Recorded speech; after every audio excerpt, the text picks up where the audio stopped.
Hi, everyone. Welcome back to the journey of the Healed Pretty Girl.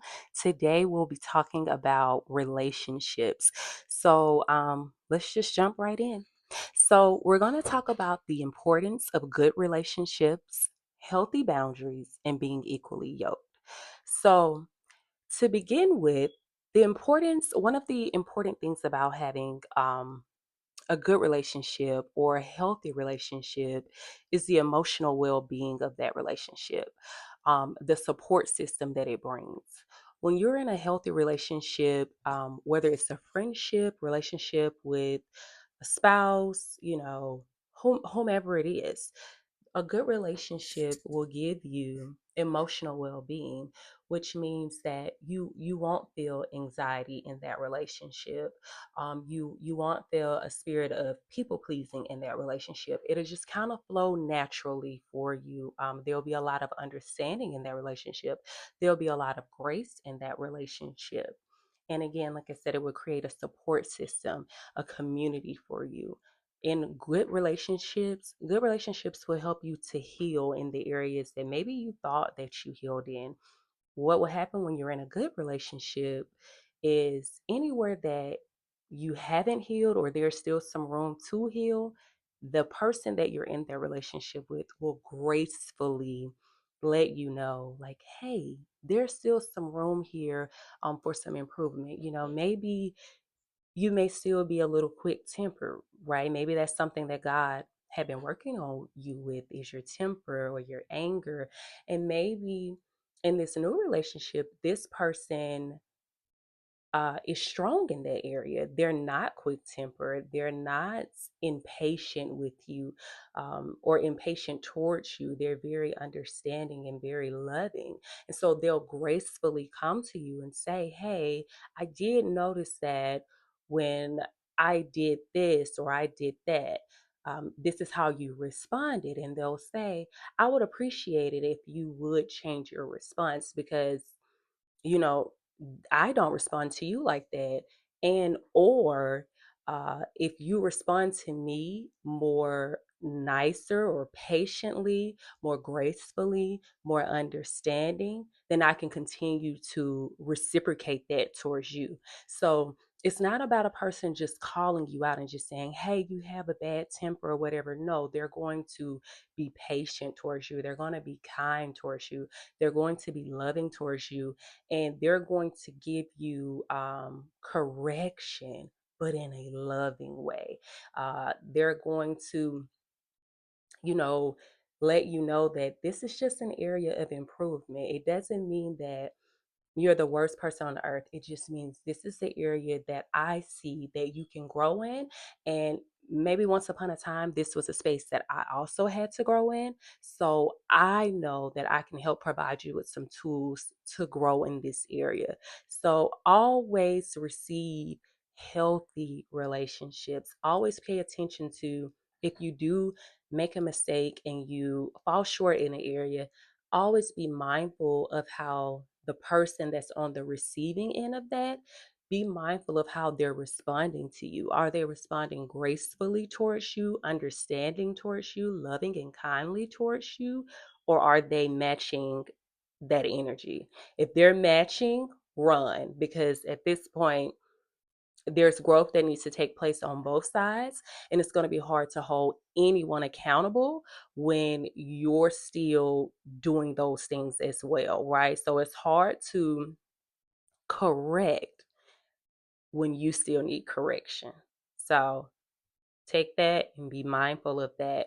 um, Another thing about having a good relationship, in the community that it forms for you, it gives you space to belong. It allows you to just be you and not bring your representative. A lot of people mention that in the first 90 days of meeting someone, you're meeting their representative. You're not meeting who they actually are. So, in healthy relationships, you get to just show up as you, just you. No one's here to judge. You know, they're going to love you for the person that you are, as well as the person that God is calling you to be, because God is always calling you to more. And He'll send you people that will hold you accountable. You'll know that you have a great relationship, friendship in the making when they actually call you out. They can correct you with grace and love and understanding, because someone that's just constantly agreeing with you, it's not good for you long term. You need someone that's going to say, hey, when you did XYZ, this was actually incorrect. There's a better way to go about it. And I'm always mindful of saying, it's not what you say, it's how you say it. I believe that you can say anything to anyone. It's a matter of how you say it. And that determines how most of the time people will receive it. And again, on my last video, we talked about the spirit of offense. So if you have the spirit of offense, that can just be difficult to navigate. That's just something that you'll have to be delivered from. But if you don't have the spirit of offense, or God has already checked that, He's already convicted you on the spirit of offense, you can receive correction from a friend, a superior, anyone in an authoritative state, or anyone that's just has your best interest at heart. You'll be able to receive that when you've received conviction from God. Correction is easier when you receive conviction from God, and you take that hard look in the mirror to say, this is definitely an area that I needed to work in. And you've done the work, and the fruit speaks for itself. You can just go, you can just kind of go from there. You will see your relationships blossom, and you'll be able to navigate a little bit more easier um, in those types of spaces. So then we have Ecclesiastics, where it tells us, Ecclesiastics 4, 9, and 10, it tells us two are better than one, for they have a good reward for their toil. For if they fall, one will lift up his fellow. So it's very good to have relationship and community. If you do fall, and you happen to have a praying friend, I will always say, um, a praying friend is like a secret weapon. It's one of the best things that you can have. And if you have a praying friend, when you do fall, that friend will pick you up. Sometimes they'll even see in the spirit before you can call them and say anything to them. God will show them, like, hey, they're falling. Hey, they're going through something. I need you to intercede on their behalf. So having a praying friend, having an intercessor is very good for you in life, because again, when you fall, they'll pick you up. Another thing that shows up in a good relationship is boundaries. When you're in a healthy relationship, both parties will understand boundaries. And boundaries are good because boundaries cultivate healthier spaces for you guys to be in. They create honest communication. When there's boundaries, you feel more, you're more prone to openly communicating, honestly communicating, not being so fearful that this could go the wrong way, because we're respecting each other's boundaries, and we're being expressive. We're able to express ourselves in that relationship. Boundary is another good thing. For a boundary that most people probably don't think about is your time management. Boundary says that I don't need to spend every single second of my day with you. I don't need to talk to you every single second of my day for us to still be in a good relationship and have good community with one another. And that's something that we should be able to communicate and cultivate, like communicate to the other person. You should be able to cultivate that relationship by respecting each other's time. Time is of the essence. It's so important, because that's the one thing that we can't get back, and it's the one thing that most of us feel like we don't have enough of. So it's very important, even in, excuse me, even in, like, with your spouse, to respect each other's time, and to understand that it's not a thing where I don't love you because I have other things that I need to do with my time, right? I can't spend every single day, of every hour with you. I still love you. I still respect you. I still appreciate you. I still want to be with you. I still want to be in relationship with you. And like I said, this is for spouses, friendships, but it's just important that we manage our time and that we're respectful towards one another's time.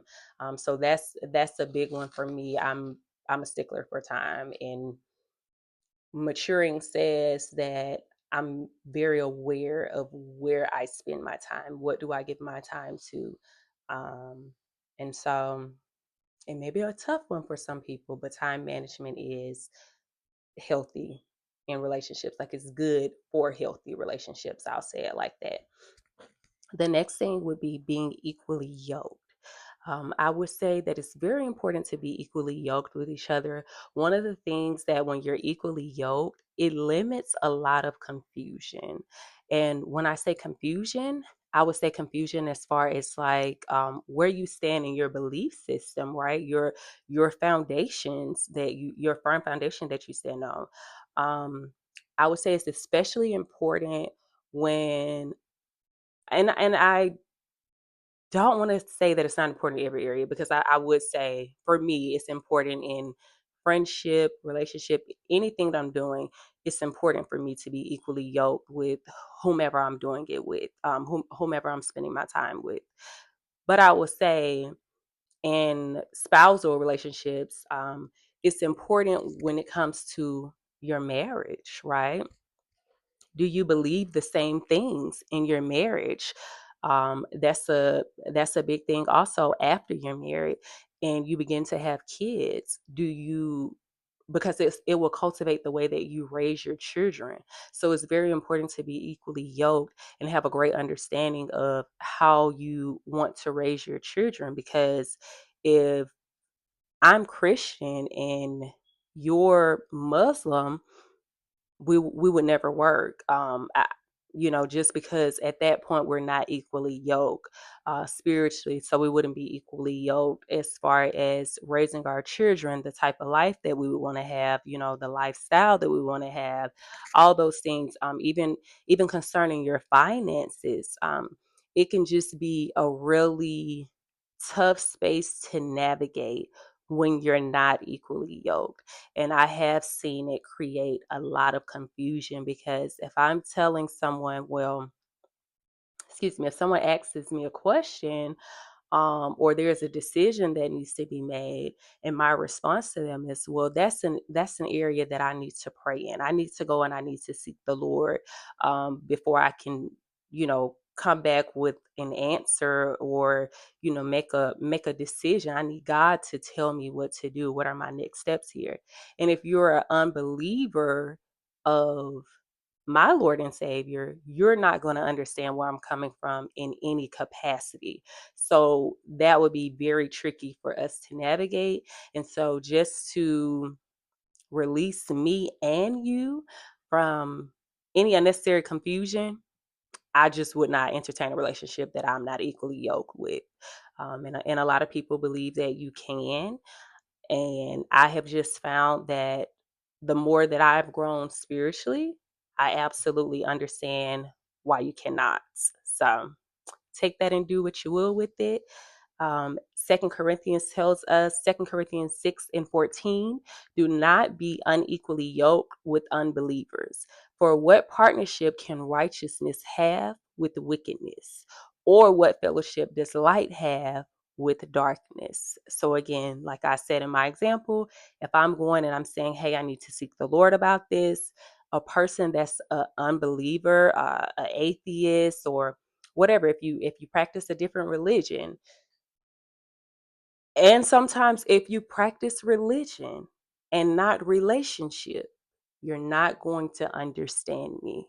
Therefore, we will be unequally yoked. So, moving on to the most important relationship that you can have. The most important relationship that you can have is your relationship with God. That is top tier above everything and everyone else. It's the most important relationship that you can have. And so, to that, I would say, are you stewarding that relationship that you have with God? Are you praying? Are you fasting? Are you waiting for God to respond? So the only way that you can come into relationship with God is, number one, you have to stop practicing religion.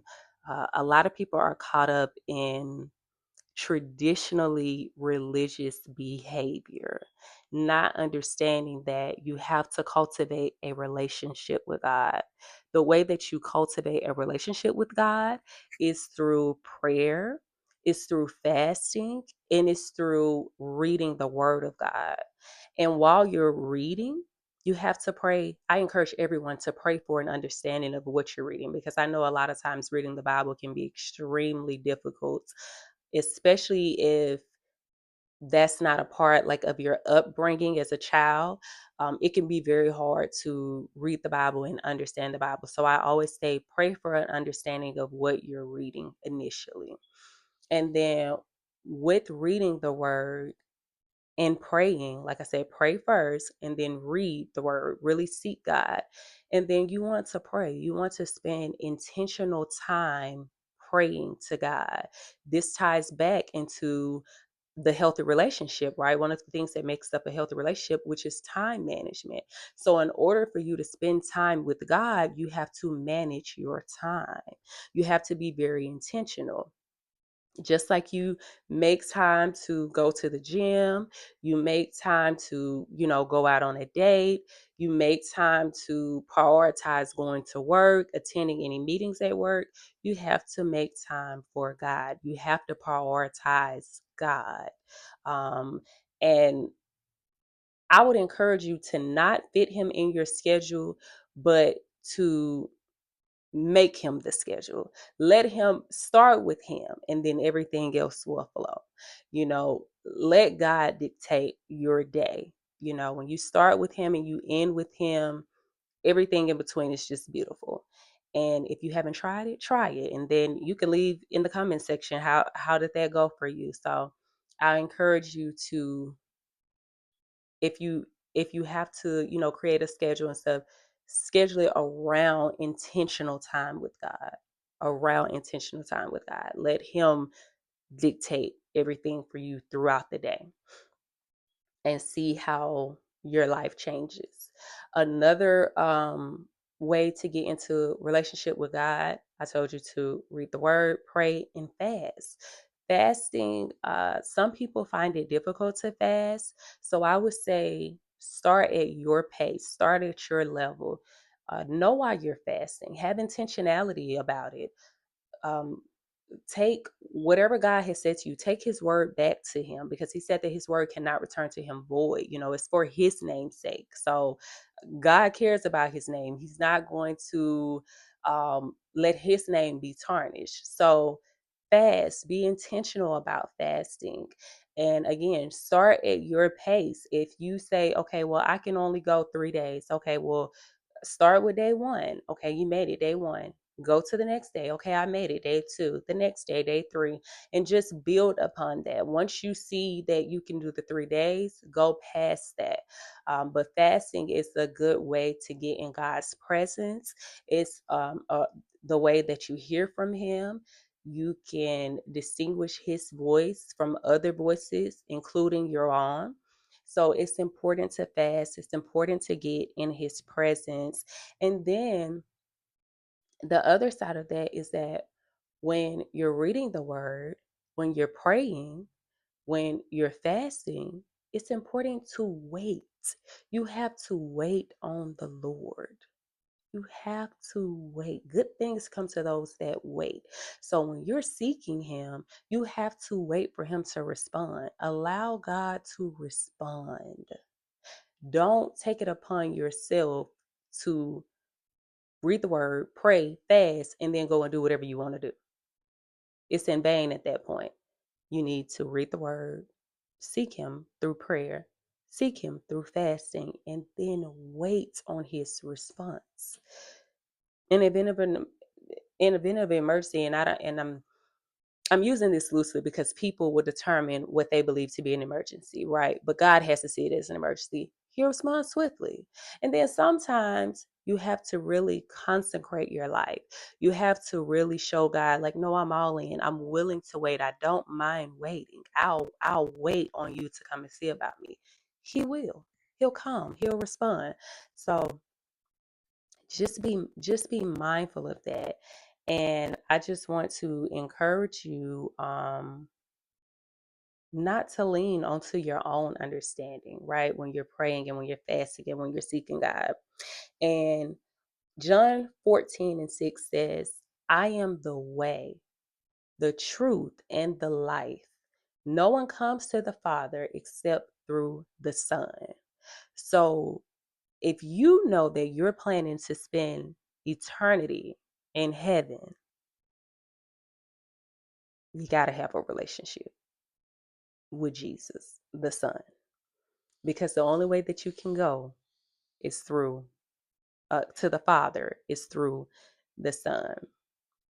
And then where the prayer is concerned, Luke 18:1 says, men ought to always pray. Men ought to always pray.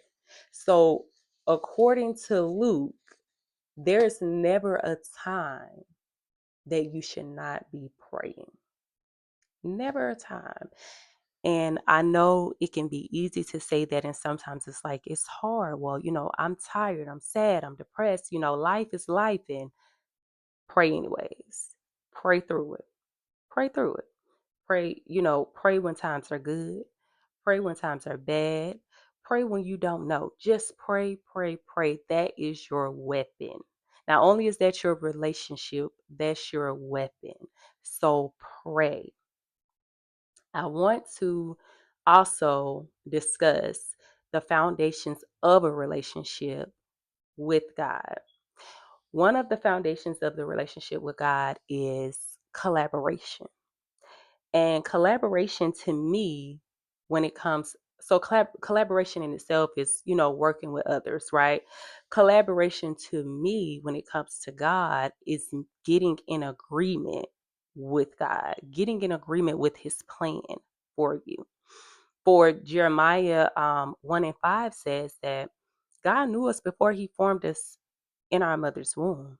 And then he comes back and he says in Jeremiah 29:11, for I know the plans that I have for you, plans to prosper you and not harm you. But in that, God says that I know the plans I have for you. So that's why I say, as a foundation of your relationship in collaboration, get in agreement with God's plan for you, not your plan. Don't ask him to get in agreement with your plan. You get in agreement with his plan, because that's the only way it's going to work. The old saying is like, you tell God your plans and he laughs. Why isn't it true? Why does he need your plan when he already had the plan a long ago, right? He already knew the plans he had for you. So why does he need your plan? You need to get in agreement with his plan. You need to pray and fast and find out what is his plan that he predestined for you, so that you can get in agreement. Therefore, you can get in alignment, and therefore you can be prepared for the assignment. Okay. The next thing is problem solving. A foundation of a relationship is problem solving. And so Matthew 6:33 says, but seek first the kingdom of God and his righteousness, and all these things will be added unto you. So Matthew 6:33 tells us that God is a problem solver. If you seek first the kingdom of God and his righteousness, and then it says that all things will be added unto you. Long as you're seeking God, what problems are you having? Because if you're seeking him, he's adding. You're seeking him, he's adding. So any problem that arrives, you go back and you seek him, problem solved. So it's a beautiful thing. That's why we have to stay in constant prayer and fasting. We have to live as followers of Jesus Christ, we have to live a life of consecration. We have to constantly be praying and fasting and seeking God. Then the next foundation of a relationship is communication, right? Communication with Abba, our Father. He says in Jeremiah 33:3, it says, "Call to me. I will tell you great and unsearchable things you do not know." Now, Jeremiah 33:3 can tie into problem solving and communication. I use it for communication because he said, "Call to me." How do we communicate? We pick up the phone and we call someone, right? We send a text message, right? Most times I don't. I call Jesus. I call King Jesus because whatever I'm facing, I know he will solve it. It will be resolved when I just call on his name, because he says to call to me and I will tell you great and unsearchable things you do not know. So anytime I don't have an understanding, I'm lacking an understanding, I'm going to Jesus, because his word says that um in all things to get ye an understanding. So I'm going to get my understanding because my God is a God of clarity and not confusion. So call him, communicate with him. Get off your phone calling everybody in your contact list. Call and try Jesus. The next foundation of a relationship is trust. It's trust. And so Proverbs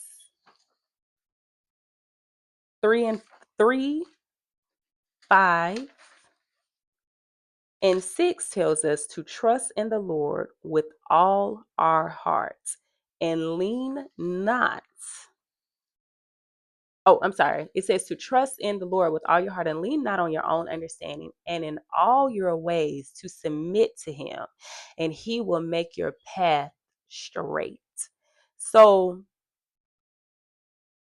we have to learn to trust God. We're so quick to trust man. Man will let us down every single time. Trust God. And he also said that when you trust me with your whole heart. Trust in the Lord with all your heart. Give me everything you have. You have to trust me with your whole heart. And then he follows and says, to lean not on your own understanding. That's why a little bit before this, I said, when you're praying, when you're fasting, and when you're reading your word, you have to wait for God to respond. You have to be careful not to lean on your own understanding because God hasn't responded in what you believe is the time frame that he should respond in. Wait, wait. Lean not on your own understanding. Just wait on God. Wait on God. He waits on us all the time, right? Because a lot of times, if we're not praying as regular as we should, he hasn't moved. You did. He misses you. He's waiting on you to come back. Waiting patiently. And he's going to embrace you with love, care, and understanding. And if conviction and correction is needed, you'll receive that too. Okay, it's the truth.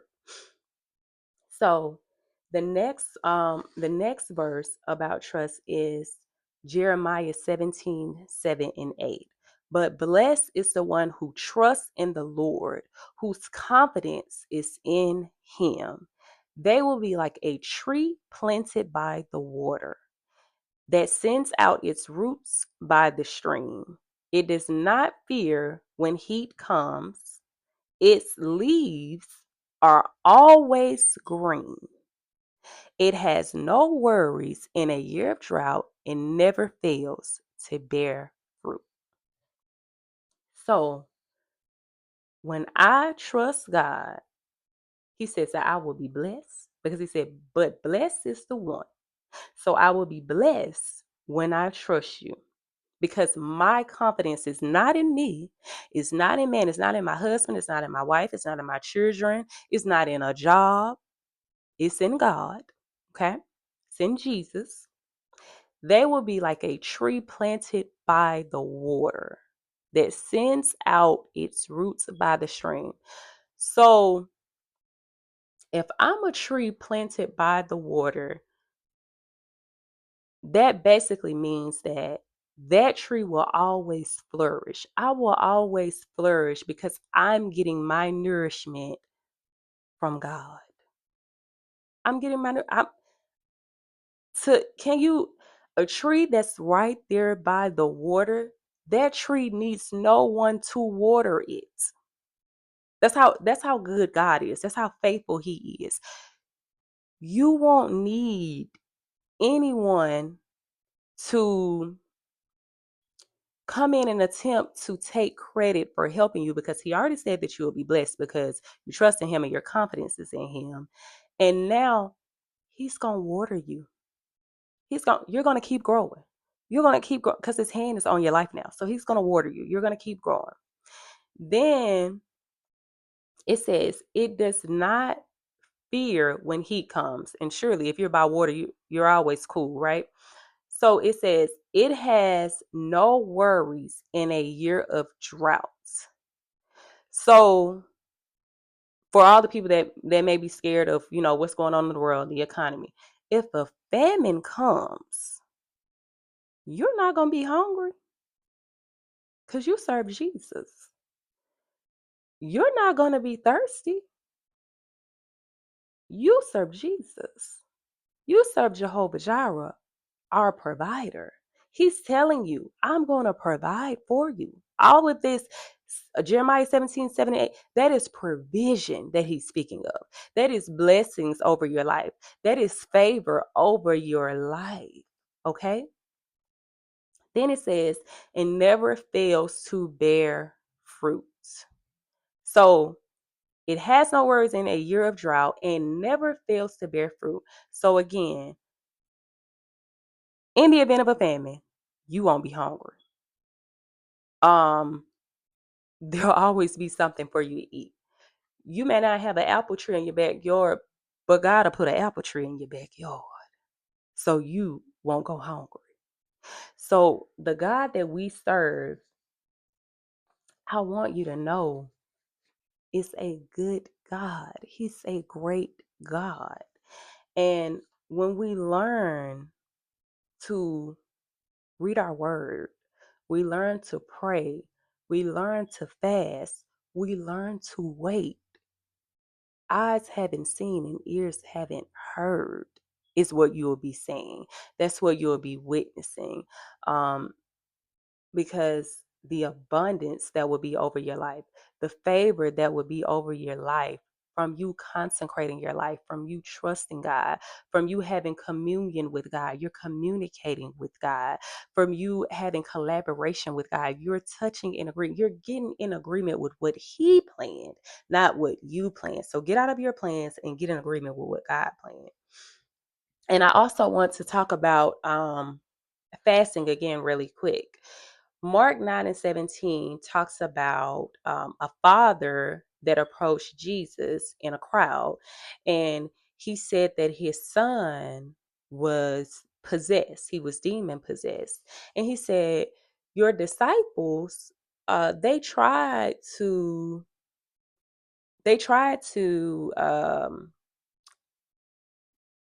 basically relieve the boy of the demons. They tried to cast the demons out of the little boy.